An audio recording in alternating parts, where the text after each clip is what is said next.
Ang faith din ay isang human act o pagkilos ng tao. Isang pagtugon.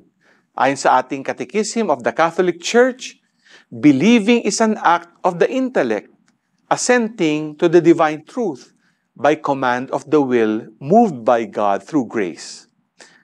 Sa Gospel, nakita natin ang pagpapagaling ni Jesus sa anak na babae ni Jairus at sa babaeng dinudugo.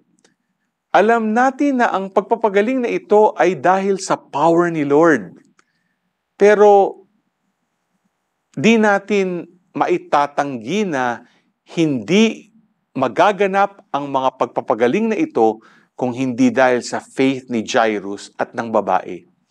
Malinaw ang sinabi ni Lord, "Daughter, your faith has saved you. Go in peace and be cured of your affliction." Ang ating faith bilang isang pagtugon sa Diyos ay nakakapagpagaling, nakakapagpabago, at nakakapagpanibago sa atin. Gaya nga ng sinabi ko kahapon, meron tayong God experience na nagbubunsod sa atin to have faith. Kaya faith is an interplay of God's grace and our response to Him. G ka ba?